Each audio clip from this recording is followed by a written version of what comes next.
This is a Chucky Beat production. Hey, what is going on YouTube? My name is James and welcome to my first ever watch review on this channel. For those of you who don't know who I am, let me briefly explain. I'm James, this is my channel. I do daily vlogging on here. I used to do gameplay videos on here, but now I keep that more towards Twitch. So I stream on Twitch, daily vlog over here. That's about it really, and now I'm starting reviewing my watches. So yeah, let's get into it. So I just want to make a quick disclaimer. I am not a watch expert, I'm not a watch dealer, I'm not a watchmaker. I'm just someone who has a keen interest in watchmaking and watches in general, timepieces, all that kind of stuff.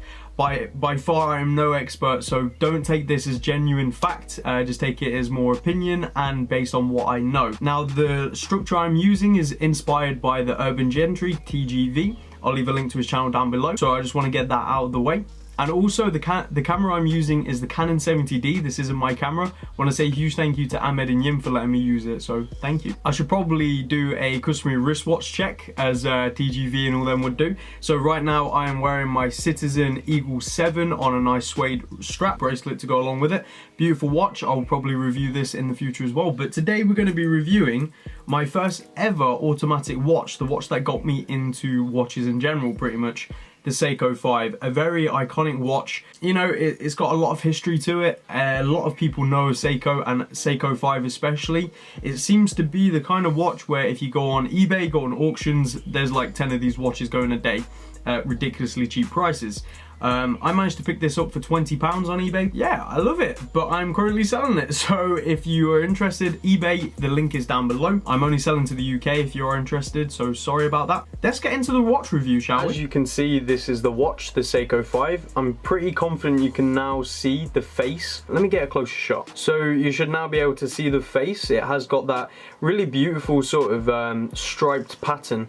As you can see, the date and time is not set correctly, but that's because I haven't worn this in a while. You can see the Seiko and the 5 there and the golden hands. It's got very beautiful golden accents on the face, but the dial is definitely something that when I saw it, it really did amaze me.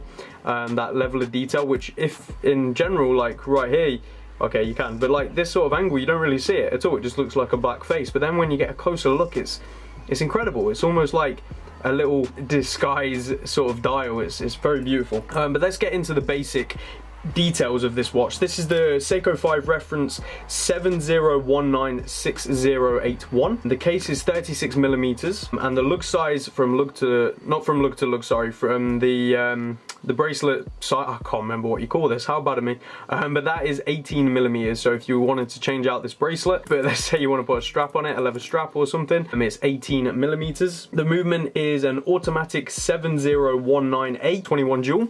It is a very reliable movement, but we're going to get into all the different stuff in a few minutes, so let's carry on. It has a day-date function, as you can see there.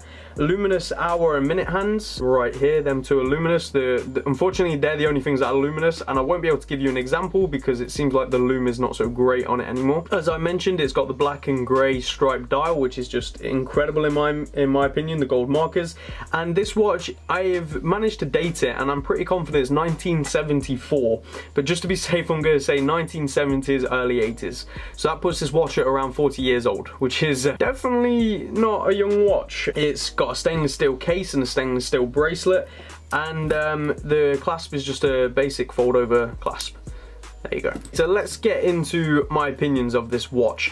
As I said, this was my first automatic watch, so for me, seeing that sweeping second hand, as you can see right there, was something incredible. And you know, being used to a very very solid tick as a quartz movement is having my first automatic watch. It really makes you appreciate watches and the automatic movements. I will definitely give you a few shots of the automatic movement within the video. Personally, the reason I'm selling it, I've not really stated, is because of this watch, the Citizen Eagle 7. They were made around the same period of time. This was made to compete with the Seiko 5, and I have to say, I prefer my Citizen Eagle 7. Maybe it's the white face, I don't know, maybe it's the fact that I've got it on this beautiful suede strap, I'm not really sure. But for that exact reason, I'm getting rid of the Seiko 5 because I need to make room for other watches anyway. I've got a custom made one coming in August, but anyway, we're reviewing this watch. Personally, I like the watch, I really do, and Seiko 5 is very, very well known, and they're still making Seiko 5s to this day, like new ones, and I haven't had a chance to actually even look at the new ones, like hold them or anything, but the vintage ones are definitely great watches. If you're looking at getting into watches and you want to get started, you want to get your first automatic watch, you don't want to spend a lot of money, you want to just really experience, sorry about the car, you just want to experience an automatic watch, this is definitely a watch you should get. eBay, they've always got them super cheap. I'd advise picking one up. Okay, so let's get into the review. We're going to be doing it on a value, design, movement, prestige and heritage, quality, style, versatility, performance, durability, X factor and total. All these are going to be marked out of 10 and the total will be out of 100. This is inspired by TGV. Like I said, the link to his channel will be down below. It's a great way to review a watch. So let's get into value. As you can see, I have given it 10 out of 10. The reason being is you're getting such a great watch for around 15 to 30 pounds. That's the usual price range. 15 to 30 pounds for an automatic movement watch is incredible, and they come in so many different sort of varieties. I almost, and this might be a comparison a lot of people don't like, but I could almost compare them to Swatch watches. You know, with all the different designs and stuff, you really could go out and collect them all if you really wanted to. And with the different references and everything, it's just, they're a brilliant watch. They stand on their own. With it being such a standalone watch, you know, it being Seiko, it's got that name to it. It's not trying to copy anything else. It is its own design, it is its own watch, and I think that is brilliant because for that kind of price range, I really don't think you're gonna get a better watch, and I'm being 100% serious. Okay, next we have design. Now, as you can see, I went from putting that at a 9 to then changing it to an 8. So design of the watch. Now remember, design and style are different. Style is the way the watch looks, design is the way it's been designed. So I have to say, overall, this watch is over 40 years old, as we've already established. And I don't know about you guys, but I think it still looks great. There's not many scuff marks on the crystal, there's not many scuff marks on the watch itself or the bracelet. I think overall this watch has survived incredibly well, and the previous owner told me he used it all the time, and also he didn't ever get it serviced. We're going to get onto that in a minute. Yeah, this watch has survived incredibly well and has never been serviced, therefore it's in original condition. Now the reason I give it an 8, because that sounds pretty good, right? Like the lugs where it's connected are solid, the bracelet itself, this is the original bracelet, is solid as well. Like the case is very well made. I have no problems with it, but one problem I do have is this clasp. This clasp is awful. I do not like this clasp whatsoever. It feels very cheap, very fragile. It's just not a great clasp. Like these sort of clasps, when they've got something else that folds over, are a bit better. But these ones where it hasn't even got that extra bit that folds over, it just feels very cheap. Like undoing that just doesn't feel right. It feels like you're gonna pull something apart. And like, did you hear that click? It just isn't very good. I'm afraid one day I'm gonna break it. So that is why I give it an 8 out of 10 on design for the clasp. The clasp just truly lets it down. Okay, now onto the movement. Let me open this case up so you can see. Okay, there we go. I'm hoping you can see the automatic movement going there.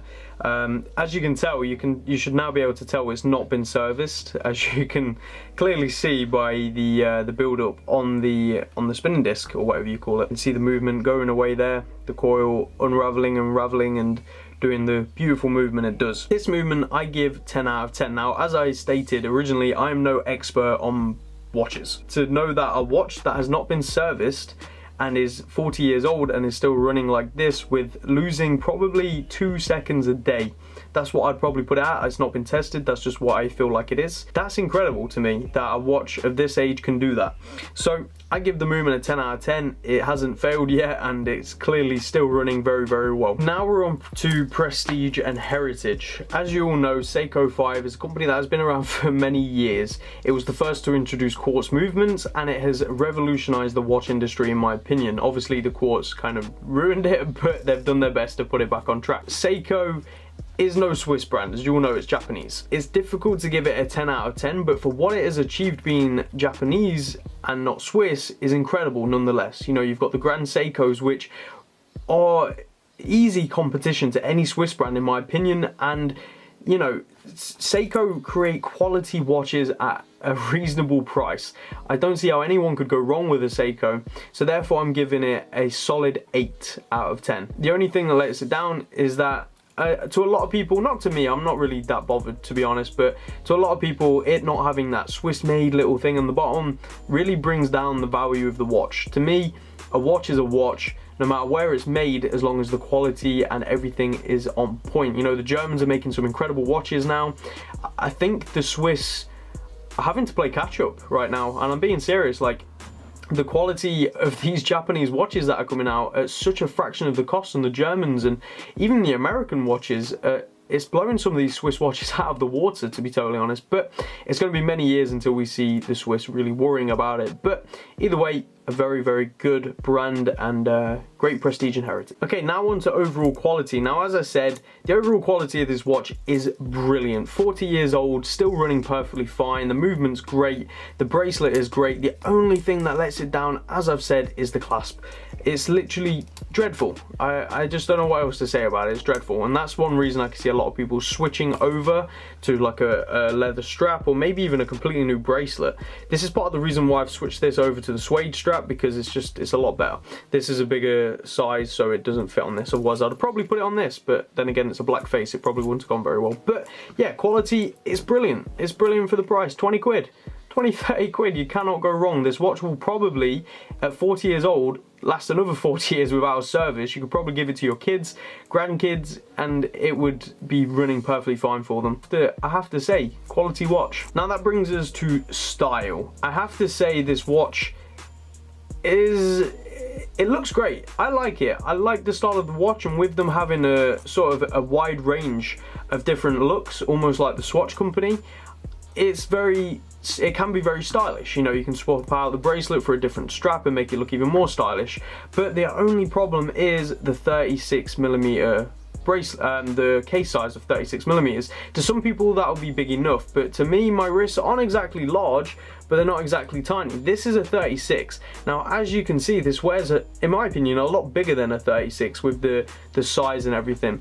This wears too small. Let me show you on my left hand real quick. There we are. So in my opinion, this watch wears too small.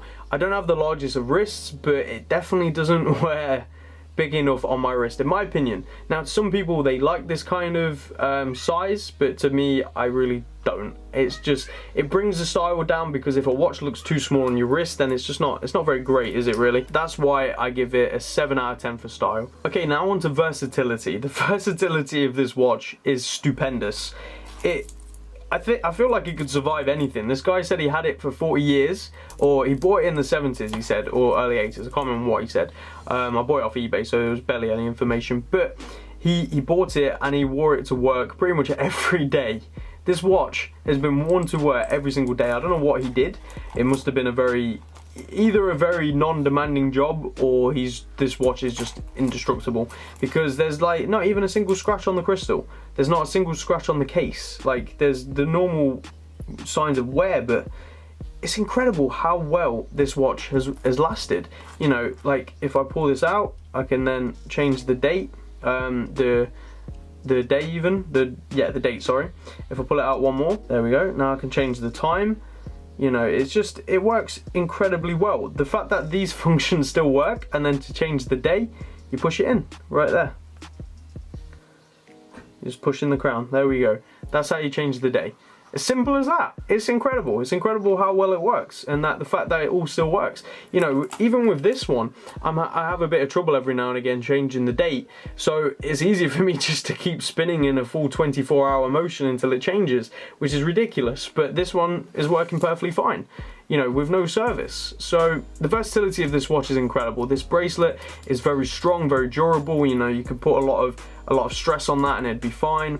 The case itself is water resistant, though I have not tested, so I wouldn't know how water resistant, but it's a brilliant watch. It's a brilliant watch, very versatile. You could probably give this to a kid and they'd be fine with it. So that's why it gets a solid 9 out of 10 for versatility. Okay, now on to performance. I give the Seiko 5 an 8 out of 10. Now the reason being, we all know mechanical watches are not as accurate as quartz. It's a basic fact. So based on that basic fact, if you want a watch that just tells the time, that's all you care about. Something that tells the time, you never have to wind up or shake or do whatever to get it running. You don't have to change the time, you just sort of set it once and that's it. It'll just run until the battery runs out. Then you should go with a quartz. Just go buy some £5 quartz off eBay or whatever and you'll be set. But because of performance is based on how well it runs, it's running about 2 seconds slow a day. That's what it's running at the moment, which after 40 years with no servicing, in my opinion, is not bad at all. Either way, it's still 2 seconds being lost a day, so it's not exactly great, is it? So that's why it gets an 8 out of 10 for performance. Now, durability. Now, in my opinion, durability and versatility are kind of the same thing. As TGV does it, he does these as two separate things. This watch is just as durable as it is versatile, so yeah, it can withstand, you know, a decent amount of water. I'd probably not go diving with it, but it can definitely survive the rain. It can survive probably going for a swim in it real quick. I think it'd do perfectly fine. So durability is just the same as versatility. It's great. You will not be able to go wrong. You'll have trouble trying to destroy this. I think you could probably drop it off a bridge and it'd probably survive. You'd go down there, maybe a scuff. That's it. So very durable, very versatile. Great watch. Now on to the final thing, X Factor. Now as I interpret X Factor, that is just the general appeal of the watch. Just overall, would you want to own this watch kind of thing. So with watches nowadays, the prices, the premiumness, you know, the materials used, sorry about that, they are increasingly getting better. So I give this a 7 out of 10. If you're a vintage watch collector, a Seiko 5 is a must-have in the collection, even though I'm getting rid of mine. Shh, don't tell anyone. But in general, it's not, I don't think it's a very like crazy appealing watch. There's many better watches out there. For the price, probably not. But in general, if you can save up 20-30 quid for one of these, you can save up 60 to 100 pounds and get yourself a better Seiko, you know, maybe an Orient, get a second-hand Mako or something, you know. There's many better watches and better choices out there than this. So the X Factor for it is a 7 out of 10 just because it's not the most desirable watch in the world. It's kind of a must-have if you're into vintage watch collecting, but in general, I wouldn't say it's a must-have. And that puts the total at 85 out of 100, which is a solid 8.5 out of 10 for this watch. You cannot go wrong, really. Anything over an 8 is a can't go wrong, in my opinion. So yeah, you're getting a great watch for the price. I don't see how you can go wrong for the price at all, and that's what it comes down to, really. How affordable this is. It's 20 to 30 pounds on eBay, second-hand.